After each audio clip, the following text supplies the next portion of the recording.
So hello folks, this is Vikas और आज की क्लास में हम लोग पढ़ेंगे क्लास 10th का chapter human I and the colourful world. जैसे कि आप सबको पता है कि ये बहुत ही इंपॉर्टेंट चैप्टर्स में से एक है। एट द सेम टाइम ये बहुत ही सिंपल चैप्टर है। सो ये पीपीटी मेरे द्वारा बनाई गई है। चलिए देखते हैं इस चैप्टर में क्या क्या हमें पढ़ना है। सो हम पढ़ेंगे ह्यूमन आई के बारे में, पार्ट्स ऑफ ह्यूमन आई के बारे में, पावर ऑफ एकोमोडेशन के बारे में, विजन के डिफेक्ट्स पढ़ेंगे, डिस्पर्जन ऑफ लाइट पढ़ेंगे, रेनबो फॉर्मेशन, एटमॉस्फेरिक रिफ्लेक्शन और scattering of light. So human आई दिखती कैसी है? ये कुछ इस प्रकार की दिखती है। आपको इसको बनाने की प्रैक्टिस करनी चाहिए। सो इसको बनाने के लिए अगर एक सिंपल सी ह्यूमन आई हम बनाने की कोशिश करें, so all we need is an arrangement like this. और आप इसको अगर डबल वो करना चाहते हैं तो डबल लेयरिंग भी you can give it. Okay, so here your human eye is ready. So very simple. Now let us see what all things are there in this human eye. अभी मैं आपको इसका एक ओवरले डायग्राम भी दिखाऊंगा anatomically, जो बिल्कुल इसको अंदर से it will explain you that. Okay, so if you will सी, इसके अंदर सबसे पहले बाहर की जो परत है ये है, and then you can see there is a small cornea, एक झिल्ली जैसी चीज़ होती है जिसको कॉर्निया बोलते हैं, which is present there at the which acts as an outer layer। वैसे sclera is the outer layer, but उसके बाद जो आता है वो कॉर्निया है। देन कॉर्निया के बाद अगर आप देखोगे तो यहाँ पर बहुत सारा aqueous jelly type substance mixed होता है, मिक्सचर फ्लूइड करके, which is aqueous aqueous humour. Then there is this iris. Iris क्या होती है? So iris is the opening pathway through which the light enters. अब एग्जैक्ट कितनी लाइट एंटर करने पे कितनी इमेज बड़ी या छोटी बनेगी, तो उसके लिए बीचों बीच एक ब्लैक कलर का पुतली जैसी होती है, which is called as pupil. And then we know कि there is an crystalline lens, convex lens लगा होता है यहाँ पर, विच कन्वर्जेज द इमेज। ठीक है, कन्वर्ज करता है इमेज को और बड़ा बनाता है, crystalline lens which is convex in nature. Also ये जो मसल्स यहाँ पर अटैच्ड हैं इनको सिलेरी मसल्स बोलते हैं। वाई? बिकॉज ये ही मसल्स एडजस्ट करती हैं कॉन्ट्रैक्शन और रिलैक्सेशन ऑफ आइज। आइज बंद हैं, खुलेंगी, कितनी लंबी खुलेंगी, कितनी छोटी खुलेंगी, तो इनके साइज़ को ये एडजस्ट करता है। देन इस एरिया में देर इज़ दिस विट्रस ह्यूमर, जिसके अंदर यहाँ पर आपको बिल्कुल एंड पॉइंट पे, आई के बिल्कुल बैक साइड पे रेटिना मिलेगा। Also there is this blind spot where no image formation happens, और you can say it's a blind spot, black spot. And there is this optic nerve, यहाँ से nerve से neurons जो electrical impulses, electrical signals या messages eye से लेके brain तक पहुंचाते हैं, तभी हमें पता चलता है कि वी हैव सीन समथिंग। सो होता क्या है, हमारी आइज़ किसी चीज़ को स्पॉट करती हैं, देखती हैं, एंड देन उसके बाद वो चीज़ ऑप्टिक नर्व्स के थ्रू हमारे ब्रेन तक पहुंचती है। फिर ब्रेन हमें, हमारी आई को बताता है कि ये बंदा है, एंड देन अगर हमें कुछ बोलना होता है उसके बाद, देखने के बाद, सो ब्रेन ही हमारे लाइक वोकल कैविटी को बताता है that we have to speak something, और ब्रेन ही करता है वो function. So basically this is what the thing is. So as you know this process is very quick आमतौर पे, इसीलिए हम इसको ऐसे अस्यूम नहीं कर सकते। ठीक है, सो इसको हमें ऐसे स्टेप बाय स्टेप ही समझना होगा। Now let us see, let me just show you the anatomical diagram of the human eye. So if you will see, here is this, so superior rectus भी होता है इसमें, you can see there is this retina, ठीक है, phoria, optic nerves, ठीक है। so it's slightly in an opposite way this diagram, because हमें image form करवानी होती है, ये हम आगे भी देखेंगे। so here is an object, तो उससे image कहाँ बन रही है, इमेज जहाँ पे बननी चाहिए क्या वहाँ पे बन रही है, क्या नहीं बन रही है, that is also we need to see. Okay, so here is this pupil, you can see cornea, you can see lens, you can see, ठीक है। There are so many other parts as well, हमारे लिए इतने important नहीं हो सब जानना। ये रहा स्क्लेरा, सबसे आउटर मोस्ट होता है ये, ठीक है। Then there is this iris, बीच में पुपिल मिलेगा आपको। Okay, so this is how this all goes about. ये आपके ऑप्टिक नर्व्स हैं। Okay, so let us go back to the topic. So what is sclera? It is the outer covering, a protective tough white layer, white part of the eye. Cornea, it is the front transparent part of the sclera which is called as cornea, as I have already told you. So light इसी के through enter करती है आँखों में। Then iris क्या होता है? ये डार्क मस्कुलर टिश्यू होता है जो हमें साइड में देखने को मिलता है, और it is a ring like structure behind the cornea. So ये colour of the iris actually indicates the colour of the eye, कैसा आपका आंखों का कलर होता है वही ये बताता है आपका कॉर्निया का colour. Then iris also helps regulating और adjusting the exposure of light by adjusting the iris. Okay, now actual में जो amount of light that enters the eye, वो जो बना है वो पुपिल के लिए बना है, पुपिल दैट पुतली ब्लैक कलर की, तो जितना वो उस पर लाइट पड़ेगी उतना ही हमें लाइट दिखेगी। अगर हम अपनी पुपिल को बिल्कुल बंद कर लेंगे तो हमें लाइट उतनी ही कम नज़र आती है। So a small opening in the iris is known as the pupil. Its size is controlled with the help of iris. Okay, इसका साइज हम कंट्रोल कर सकते हैं, छोटी बड़ी। Now what is the lens? There is this convex lens which is placed behind the pupil. Okay, this is the transparent structure. Okay, it has been done by the action of ciliary muscles. ये अपनी shape change करता है focus करने के लिए light को कम या ज़्यादा रेटिना पे। Okay, retina is the place जहाँ पे इमेज बनती है, अभी देखेंगे। ये थिन हो जाती है टू फोकस ऑन डिस्टेंट। जब दूर के ऑब्जेक्ट्स को हमें देखना होता है तो जो आई लेंस होता है वो थिन हो जाता है, पतला हो जाता है बेसिकली। वाई? बिकॉज हम दूर के ऑब्जेक्ट को देखने के लिए इसको इस तरीके से वो कर लेते हैं, हम आंखें बड़ी कर लेते हैं, खोल देते हैं, तो ये ऐसे थिन हो जाता है, खिंच जाता है, थोड़ा और खिंच जाएगा। और जब हम पास के ऑब्जेक्ट को देखेंगे तो थोड़ी सी आई रिलैक्स, या फिर कह लो रिलैक्स से भी थोड़ा सा आगे पहुंच जाती है, हम थोड़ा आँख को छोटा कर लेते हैं, तो ये देखो ये लेंस कुछ इस तरीके का मोटा हो जाता है, थिक हो जाता है। What is retina? Retina is a light sensitive layer, जहाँ पर काफ़ी सारे सेल्स होते हैं। तो इसी में आपको दो सेल्स देखने को मिलेंगी, कोन्स और रॉड्स, और यहीं पर इमेज फॉर्मेशन भी होता है। अच्छा, रेटिना पे जो भी इमेज फॉर्मेशन होता है वो इन्वर्टेड होता है, उल्टी बनती है इमेज, ये एक बहुत ही इंपॉर्टेंट चीज़ है। इसीलिए क्योंकि कन्वेक्स लेंस से जो भी इमेजेस बनती है उल्टी बनती है, तो उल्टी को उल्टा मतलब सीधा, इसीलिए हमें हर चीज़ दुनिया की सीधी दिखाई देती है, बिकॉज हमारी आंखों में ऑलरेडी कन्वेक्स लेंस लगा हुआ है। Now what about this optic nerves? तो ऑप्टिक नर्व्स जैसे कि मैंने बताया था, इसके अंदर आपको दो तरह के ऑप्टिक नर्व्स मिलेंगे, ऑब्वियसली रेटिना से कनेक्टेड होते हैं, ठीक है। सो कोन्स और rods. So what are cones? Cones are the nerve cells that are more sensitive, ये ब्राइट लाइट की तरफ मोर सेंसिटिव होते हैं, और ये हमें कलर विजन में भी मदद करते हैं, जैसे कि हम कितने टाइप्स के कलर्स को देख सकते हैं, ये हमें उस चीज़ की जजमेंट में हेल्प करते हैं। रॉड्स क्या होते हैं? ये मोर सेंसिटिव होते हैं डिम लाइट्स को, ठीक है। तो ये अगर आप एक बहुत ज़्यादा धूप से बिल्कुल एक अंधेरे कमरे में आ रहे हो, सो आपकी जो रॉड्स हैं वो एक्टिवेटेड हो जाएंगी, क्योंकि आपको बिल्कुल ही लाइट डिम दिखेगी और आपको थोड़ी देर के लिए बिल्कुल ब्लैकआउट सा फील होता है। So rods helps you in that case, वो आपको हेल्प करते हैं to focus on the objects even in the dim lights. आमतौर पे in boys you can see cones are less, that's why we are not good at differentiating colours, but rods तो more और less सब में एक जैसे ही होते हैं। What is power of accommodation of eye? So it is the ability of eye to see both near and distant objects by adjusting its focal length. तो आँख की फोकल लेंथ को एडजस्ट करने की क्षमता को पावर ऑफ एकोमोडेशन कहते हैं। जैसा कि आपको पता है हमारी आँख दूर की और पास की चीज़ें देखने के लिए बनी होती हैं, ठीक है। तो हम कॉन्टीन्यूसली अपने फोकल लेंथ को कम या ज़्यादा करते रहते हैं। जैसे कि मैंने बताया था, अगर आपको दूर की चीज़ देखनी होती है तो आप कुछ इस तरीके से कर लेते हो, और जब आपको पास की चीज़ देखनी होती है तो आप कुछ इस तरीके से, आपकी आँख का जो लेंस होता है वो थिक हो जाता है और एक केस में थिन हो जाता है। जब थिन हो जाता है बेटा, तो उस केस में आपकी जो फोकल लेंथ होती है काफ़ी बढ़ जाती है, बिकॉज आपका देखो ये स्फेयर जो है काफ़ी बढ़ जाएगा, ये एक स्फेयर आपका काफ़ी बढ़ जाएगा, तो फोकल लेंथ या रेडियस ये इंक्रीज़ कर जाता है उस केस में। और जब थिन होता है तो उस केस में ये डिक्रीज़ कर जाता है, क्योंकि सर्कल ज़्यादा बड़ा नहीं बनता है तब, ठीक है ना। तो उस केस में if you will see it will decrease, इस केस में it will decrease.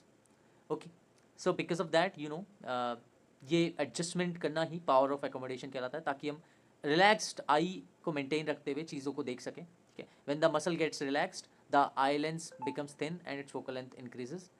As I have told you, thin में फोकल लेंथ बढ़ती है और थिक में फोकल लेंथ कम होती है। नियर पॉइंट क्या होता है किसी भी नॉर्मल आई का? रिलैक्स्ड आई का नियर पॉइंट होता है 25 सेंटीमीटर, यानी कि 25 सेंटीमीटर के नियर, यानी कि उससे भी आगे अगर आप और भी कुछ देखते हो, सो आपको उसको देखने में you will feel that pressure, आपकी रिलैक्स्ड आई नहीं होगी, आपको उसमें पेन फील होगा। और इसी को हम बोलते हैं least distance of distinct vision. What is least distance? मतलब सबसे छोटी दूरी। डिस्टिंक्ट विजन मतलब क्लियर कट देखना, सबसे छोटी दूरी जिसमें हम सब क्लियर कट किसी चीज़ को देख सकते हैं, that is what we call as near point.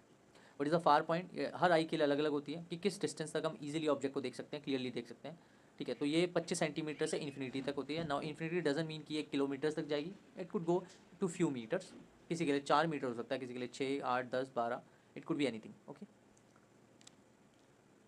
Now what are the defects of vision? So there are 4 defects of vision. एक और होता है astigmatism, we are not going to talk about it, हमारे लिए प्राइमरी यही है। Myopia, hypermetropia, presbyopia and cataract. We'll see that here only. Myopia होता है शॉर्ट साइटेडनेस, इट मीन्स कि हमें पास की चीज़ें दिखती हैं बट दूर की नहीं दिखती हैं। ओके, इसका कॉज क्या होता है? क्योंकि आपको पास की चीज़ें तो दिख रही हैं बट दूर की चीज़ नहीं दिख रही हैं। और ऐसा क्यों होगा? क्योंकि आपकी जो आई बॉल है वो एक्सेसिव एलोंगेशन हो गया है उसका, ठीक है, वो खुल गई है थोड़ी सी, और excessive curvature of eye lens हो गया है। बेसिकली आपका जो आई लेंस है वो कुछ ज़्यादा ही कर्वी हो गया है, जिसकी वजह से जब आप, क्योंकि आपको दूर की चीज़ देखने के लिए आई को थिन करना पड़ता है, आई लेंस को थिन करना पड़ता है, तो बहुत ज़्यादा थिन नहीं हो पाती है। बहुत ज़्यादा थिन ना हो पाने की वजह से आपको दूर की चीज़ नहीं दिखती है। तो ये दो रीज़न आप बिल्कुल याद कर लो अच्छे से। किस तरीके से ठीक किया जाता है? कॉन्केव लेंस का यूज़ किया जाता है। आपको पता ही होगा कॉन्केव लेंस ऐसा होता है। कॉन्केव लेंस आपका डाइवर्जिंग लेंस होता है। अभी हम इसकी स्कीमेटिक डायग्राम भी देखेंगे। देन हाइपरमेट्रोपिया, जनरली लोगों को ये बुढ़ापे में होता है। बहुत कम लोग होते हैं जिनको जवानी में भी ये चीज़ हो सकती है और बचपन में भी हो सकता है। It could be there but most of the percentage is in the old age. Okay, so hypermetropia is the long sightedness, यानी कि दूर का दिखेगा, पास का नहीं दिखेगा।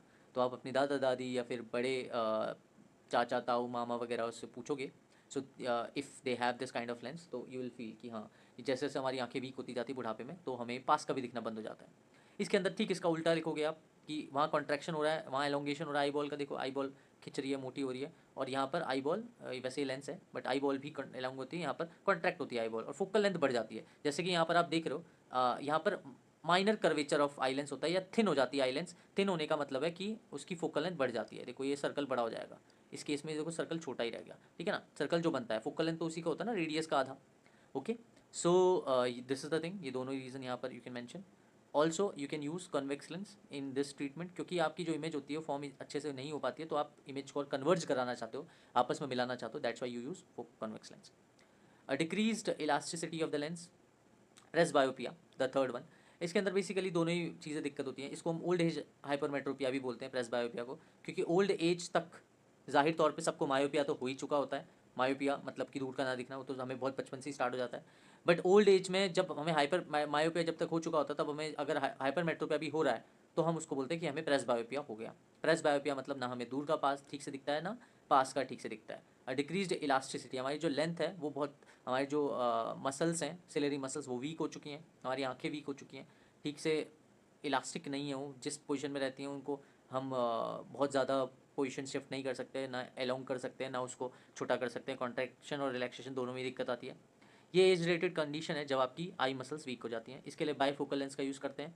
बाईफोकल के अंदर जैसे मान लो कि suppose this is your lens, ठीक है, सो इसके अंदर आपके दो यूज़ होते हैं, ऊपर और एक नीचे, ठीक है, दोनों में ही।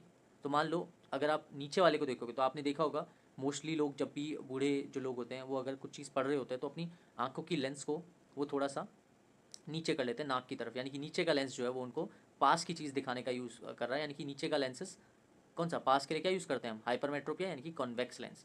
सो कॉन्वेक्स लेंस हम यूज़ करते हैं, और ऊपर की चीज़ में क्यों, क्योंकि उनको मायोपिया हो रखा है, उनको दूर का भी नहीं दिखता, तो दूर का देखने के लिए बिल्कुल चश्मे को बिल्कुल ऊपर चढ़ा देते हैं। So there they use concave lens. Okay, cataract, you all know about it, मोतियाबिंद कहते हैं इसको। आपका ब्लरी विजन हो जाता है, क्लाउडी विजन हो जाता है, आपकी कॉर्निया ख़राब हो जाती है। ये भी एज रिलेटेड कंडीशन है, और इसका एक ही तरीका है, लेज़र सर्जरी होती है आपकी आंखों की, कॉर्निया रिप्लेसमेंट होती है, और उसके बाद आपको ब्लैक कलर के चश्मे दिए जाते हैं। Why black colour? बिकॉज ताकि आपकी जो आँखें हैं वो इतना ज़्यादा एक्सपोज ना हो ब्राइट लाइट में, वरना आपकी आंखें अगर उसके बाद भी ख़राब हो गई फिर nothing can heal it. Okay, so I have like got this very beautiful simulation as well इन चीज़ों का। चलो I will show you in a while. Now if you will see, this is the myopia. तो यहाँ से ये 3 ray of light आई, एक सीधी गई, 2 ऊपर से आई, ठीक है ना, फार ऑफ ऑब्जेक्ट है। तो मायोपिक आई में क्या होता है कि इमेज ना पहली बन जाती है, यहाँ बननी चाहिए रेटिना पे लेकिन पहली बन जाती है। अब पहले ना बने यानी कि थोड़ा दूर बने, तो इसके लिए हम क्या यूज़ करेंगे, एक डाइवर्जिंग लेंस यूज़ करेंगे। Now what is the diverging lens that we are going to use? So it is this lens which is concave lens. So ये डाइवर्ज करेगा and then the eye will form an image at the retina. Okay, and don't worry about its the real or inverted nature, क्योंकि convex lens से any how कोई भी image inverted बनती है, और ये इस इन्वर्टेड को भी इन्वर्ट कर देता है, उल्टा कर देता है, तो ये बना देगा सीधी इमेज। ओके, सो ये करेक्टेड आपका विजन है, तो इसको आप अच्छे से बनाना सीखो। Now what about this thing which is hypermetropia? इसके अंदर आपकी इमेज जो है वो कुछ ज़्यादा ही आगे निकल जाती है, रेटिना के बाद इमेज फॉर्म करती हैं, ठीक है ना। सो वाई इट इज़ हैपनिंग, जो ये, तो ये आपकी पास की विजन जो है वो ख़राब हो रही है। तो पास की विजन के लिए, यानी कि पास से भी लाइट नहीं आ रही है, तो पास से लाइट आके आगे ही पहुंच जा रही है, ठीक है ना। तो अब हमें क्या करना है, हमें यहाँ पर इमेज बनानी है, इनकी थोड़ा सा पहले बनानी है, हमारी बाद में बन रही है। सो हमें क्या करना है, और पहले ही कन्वर्ट कर देना है उसको, और पहले ही उसको मोड़ देना है, क्या कहते हैं, ये रे ऑफ लाइट को बाद में जाके ना मुड़े, पहले ही मुड़ जाए। तो पहले ही मुड़ जाएगी तो हमारी इमेज ठीक ठाक सीधी सादी रेटिना पे बनेगी, which is happening in this case. और कॉन्वेक्स लेंस आपका कन्वर्जिंग लेंस होता है, that's why it is happening like that. Now what is presbyopia, as you can see ये आपका नॉर्मल विजन है, ठीक है। अब लेंस जो है वो थिक हो जाता है नियर बाय ऑब्जेक्ट्स के लिए। अब विजन विद प्रेसबायोपिया में क्या होता है, लेंस जो हार्डन हो जाता है एज के साथ, और वो अपनी शेप चेंज नहीं कर पाता, ना आगे के लिए ना पीछे के लिए, and that is how presbyopia होता है हमें। और प्रेसबायोपिया के लिए हमें दोनों लेंसेज का इस्तेमाल करना पड़ता है, ठीक है। तो इसमें हमें मिला के हम कनकेव और कन्वेक्स दोनों ही इस्तेमाल करते हैं।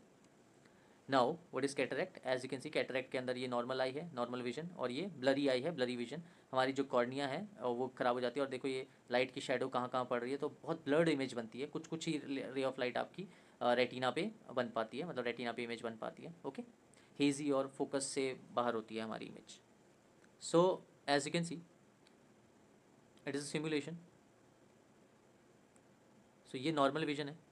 अब मैं इसमें अगर नियर साइटेड, अभी हमने नियर साइटेड पढ़ा था, नियर साइटेड के अंदर क्या होता है कि हमें पास का दिखाई देता है बट दूर का नहीं दिखाई देता, यानी कि ये मायोपिया है। सो मायोपिया के केस में जो दूर का ऑब्जेक्ट होता है जितना दूर जाता जाएगा तो इमेज पहले ही बन जा रही है, हमें यहाँ पे बनानी है। So what we will do, we will try to correct it, ठीक है। सो करेक्ट करने का क्या है, अब ये करेक्ट करने का ये तरीका है, हम यहाँ पर एक कनकेव लेंस लगा देंगे, okay.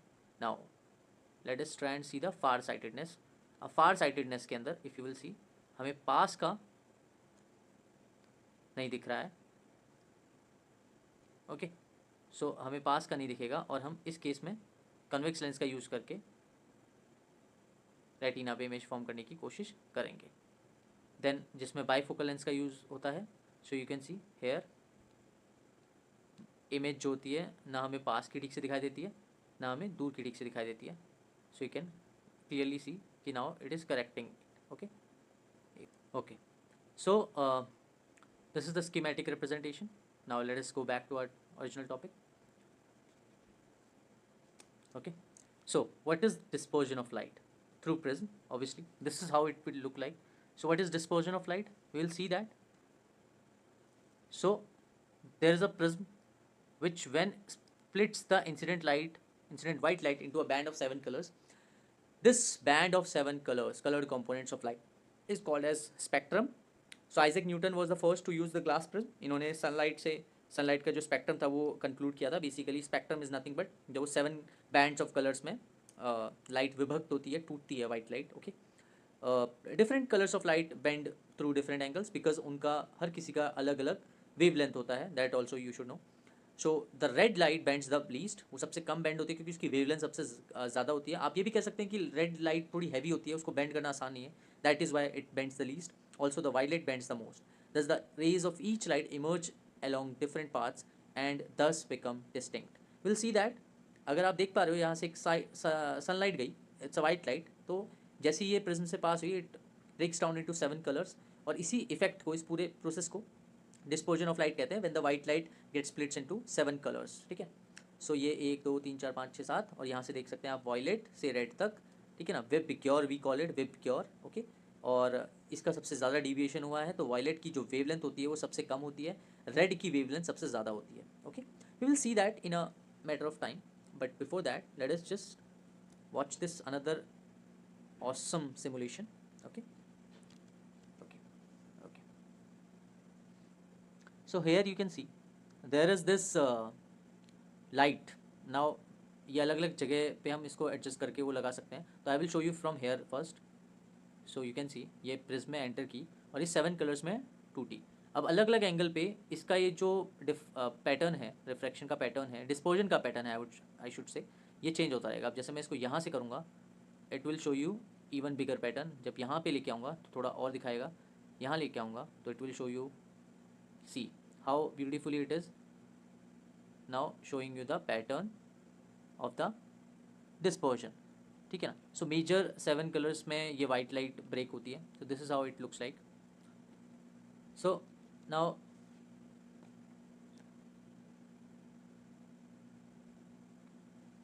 What is dispersion of light through prism, so this is how it looks like.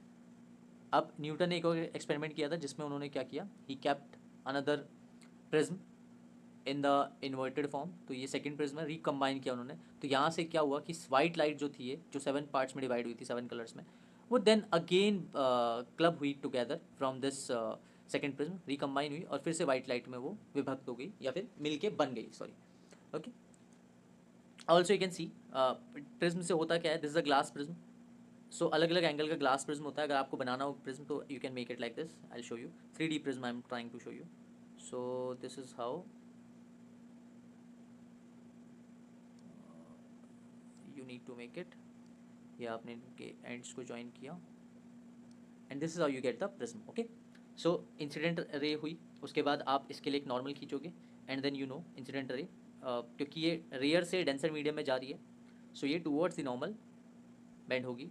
Towards the normal bend होने की वजह से ये यहाँ पर आएगी, यहाँ टकराएगी। हम अब उसके बाद क्योंकि ये अगेन एक डेंसर मीडियम से रेयर मीडियम में जा रही है, सो ये इमर्ज आउट होगी, ये बाहर को निकलेगी ये रे, ठीक है। सो इसको इमर्जिंग एंगल, ये रिफ्रैक्शन का एंगल और ये वाला इंसिडेंट का एंगल भी बनता है यहाँ पर। इस तरीके से इनके कुछ हम वो ड्रॉ कर सकते हैं normal,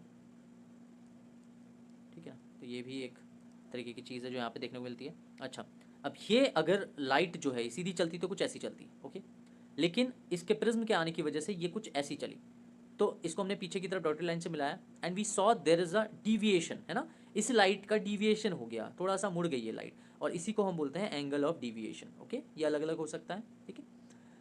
also there was one more thing which I was about to tell you. तो विप ग्योर में आपको ये याद भी करना चाहिए acronym, it's a very simple one. So यहाँ से वॉयलेट से जब रेड पे जा रहे हो आप, सो आपकी जो वेवलेंथ है यानी कि लैम्डा, हम इसको लैम्डा से रिप्रेजेंट करते हैं, वो इंक्रीज़ होती है, और जो फ्रीक्वेंसी है यहाँ से यहाँ पे जाते हुए वो डिक्रीज़ करती है। यानी कि फ्रीक्वेंसी सबसे ज़्यादा वॉयलेट की होती है और रेड की सबसे कम होती है। रेड की वेवलेंथ सबसे ज़्यादा होती है, रेड सबसे ज़्यादा भारी होती है, तो लीस्ट बेंड भी रेड होगी।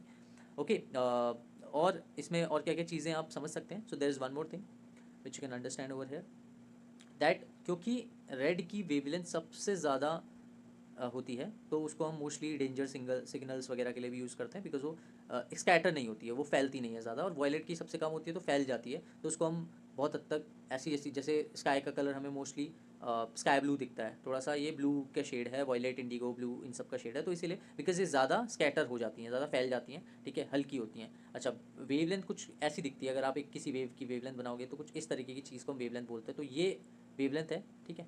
एक और दूसरी बनाता हूँ मैं, suppose this is another wavelength. तो अगर मान लो कि ये कम है तो ये वॉयलेट है तो ये रेड होगा। वैसे तो डिफरेंस बहुत ज़्यादा होता है, बट अभी के लिए I am just telling you कि वेवलेंथ का मतलब क्या होता है। ज़्यादा डिस्टेंस ट्रेवल करती है कम उतने ही टाइम में, और ये कम डिस्टेंस ट्रेवल कर पाती है उतने ही टाइम में। दैट इज़ वाई ये ज़्यादा स्कैटर नहीं होती है, और ज़्यादा स्कैटर हो जाती है, ये ज़्यादा बेंड नहीं हो सकती, भारी होती है, ये ज़्यादा बेंड हो जाती है violet. Okay, now how does a rainbow form. So as you know, sun से लाइट आती है, ठीक है, वो एवरी वाटर ड्रॉपलेट पे पड़ती है। जो वाटर ड्रॉपलेट होता है जो स्फेरिकल शेप का होता है, ये वाटर ड्रॉपलेट एक तरह का टाइनी प्रिज्म की तरह एक्ट करता है, ठीक है। तो अब टाइनी प्रिज्म है तो इसके थ्रू क्या होगा, वाटर सनलाइट जो वाइट लाइट है वो किसकी तरह एक्ट करेगी, वो इसके लिए उसके लिए ये प्रिज्म की तरह एक्ट करेगा। तो ये वाइट लाइट जो है 7 पार्ट्स में डिवाइड हो जाएगी because of dispersion of light. Okay, so उसके बाद इसके अंदर टोटल इंटरनल रिफ्लेक्शन होता है, मतलब अंदर ही अंदर से एक एंगल पे टकराती है, इस एंगल पे टकराती है कि उसके बाद बाहर ना निकल के अंदर ही रह जाती है, एंड देन उसके बाद ये बाहर निकलती है। और यहाँ पे हमारी आईज हैं, तो we can see 7 colours, very beautiful colours, और इसीलिए हम इसको रेनबो बोलते हैं, ठीक है, 7 कलर्स का part. So VIBGYOR again the thing is there, ठीक है, there should be rain drop not rain crop.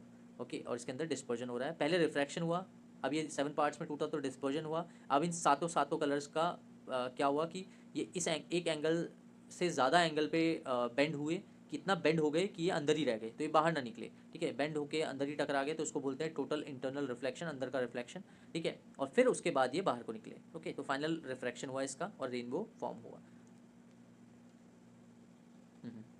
Okay fine, so let us come back to this atmospheric reflection. तो अब हमारा ये ऑलमोस्ट लास्ट टॉपिक पे पहुंचने वाले हैं। So what is an atmospheric reflection. जब एटमॉस्फेयर के थ्रू रिफ्लेक्शन होता है, as you know that atmosphere में बहुत सारी अलग अलग तरह की लेयर्स हैं, बहुत सारी अलग अलग तरह की लेयर्स में पार्टिकल्स का अरेंजमेंट अलग अलग है। तो किसी में पार्टिकल पास में अटैच्ड हैं तो उसकी डेंसिटी ज़्यादा है, वो डेंसर हो गई, किसी में दूर दूर पार्टिकल्स हैं तो वो रेयरर हो गई, ठीक है ना, पार्टिकल्स दूर दूर हैं। ओके, सो जब कोई भी रे ऑफ लाइट बाहर से, अर्थ के बाहर से आती है, तो इन अलग अलग लेयर से उसका रिफ्रैक्शन होता है। रिफ्रैक्शन का मतलब है इन अलग अलग लेयर्स में वो लाइट घुसती है, किसी में बेंड होगी टूवर्ड्स द नॉर्मल, किसी में away from the normal, towards the normal, away from the normal, इस तरीके से वो लाइट इंसान तक पहुंचती है जो कि ऑब्जर्वर है अर्थ पे। अब हमने लाइट के बारे में एक चीज़ पढ़ी हुई है कि light always travels in the straight line. तो हमें क्या लगेगा कि वो ऑब्जेक्ट कहाँ पर है, वो ऑब्जेक्ट है कहीं यहाँ पर, क्योंकि हमें तो स्ट्रेट लाइन में देखने की आदत है, लाइट तो स्ट्रेट आ रही है हमारे लिए। तो अब ऑब्जेक्ट से लाइट यहाँ से आ रही है लेकिन ऑब्जेक्ट हमें यहाँ दिखेगा। तो ये कुछ चेंजेस होते हैं जो एटमॉस्फेरिक रिफ्लेक्शन की वजह से होते हैं, ठीक है। सो ऑप्टिकल डेंसिटीज, लाइट से रिलेटेड जो उनकी डेंसिटीज़ है वो सबकी सारी लेयर्स की अलग अलग होती है, जिसकी वजह से अलग अलग रिफ्रैक्शन शो होता है। So as you can see there is this example, very beautiful example. ये तारा है, ठीक है। सो होगा क्या, यहाँ से रे ऑफ लाइट आई, टकराई, अलग अलग लेयर से बेंड होकर यहाँ आई, हमें तो स्ट्रेट देखने की आदत है तो हमें कहाँ दिखेगा, हमें यहाँ दिखेगा, ठीक है ना। इमेज ऑफ स्टार यहाँ दिखेगा हमें, ठीक है ना, बजाय कि यहाँ के। Now what is twinkling of stars, obviously it depends upon the atmospheric refraction. अभी मैंने जो आपको समझाया वो एक तरह का ट्विंकलिंग ऑफ स्टार्स का ही एग्जाम्पल था। अब स्टार है यहाँ पर, अब उससे रे ऑफ लाइट आई, टकराई टकराई बेंड हुई और हमारी आँख पहुँची, हम देखते हैं सीधा, तो हमारे लिए तो सीधा ये हुआ, तो हमें स्टार यहाँ दिखेगा। अब ये होता रहता है, ये चेंज होता रहता है। कभी ये जो पार्टिकल्स की डेंसिटी, क्योंकि ये इतना दूर है कि वहाँ से जब लाइट आती है तो कभी अभी अगली बारी में यहाँ ऐसे ऐसे करके आएगा और फिर अगली बारी हमें लाइट जो है, हमें स्टार यहाँ दिखेगा। तो कभी यहाँ कभी यहाँ कभी यहाँ कभी यहाँ दिखते ही रहता है, जिसकी वजह से अब ये पास जाके देखोगे तो आपको लगेगा कि there is nothing which is twinkling, लेकिन दूर से देखने पे, क्योंकि ये इतना ज़्यादा डिस्टेंस है नहीं दूर के हिसाब से, ये इतना दूर हो रहे हैं ज़्यादा, तो हमें क्या लगेगा कि यार ये कभी स्टार अपनी पोजीशन चेंज कर रहा है, बट पोजीशन भी चेंज ना करने की बजाय, क्योंकि डिस्टेंस इतना पास पास है इन सबका कि दूर से देखने में ऐसा लगेगा अपनी ही पोजीशन पे वो कभी दिख रहा है कभी नहीं दिख रहा है, ठीक है ना। तो ट्विंकल करता हुआ दिखेगा हल्का हल्का। Okay, this is what it seems. What is scattering of light, so scattering of light मतलब लाइट का फैलना बेसिकली। सो अभी थोड़ी देर पहले हमने देखा था डिस्पर्जन के अंदर ही कि जो विबग्योर का वॉयलेट होता है वो ज़्यादा स्कैटर करता है as compare to red, as compare to red वो ज़्यादा स्कैटर करता है, ठीक है। तो स्कैटर का मतलब क्या होता है, जब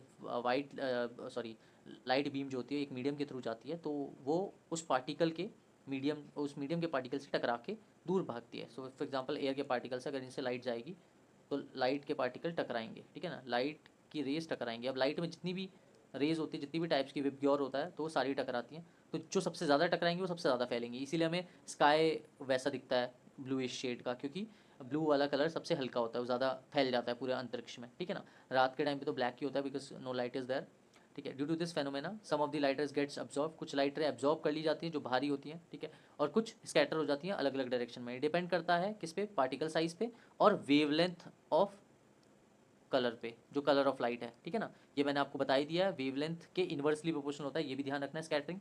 तो स्कैटरिंग वेवलेंथ के इन्वर्सली प्रोपोर्शनल का मतलब ये है कि अगर स्कैटरिंग ज़्यादा होगी तो वेवलेंथ उस चीज़ की कम होगी ही होगी। And as you know violet की स्कैटरिंग ज़्यादा होती है क्योंकि उसकी वेवलेंथ बहुत कम होती है। रेड की स्कैटरिंग सबसे कम होती है बिकॉज उसकी वेवलेंथ सबसे ज़्यादा होती है और ये एब्जॉर्ब ज़्यादा किया जाता है, इसीलिए डेंजर सिग्नल्स को, क्योंकि दूर से ही दिख जाए, स्कैटर ना हो ज़्यादा लाइट, तो डेंजर सिग्नल्स को हम रेड कलर का बनाते हैं।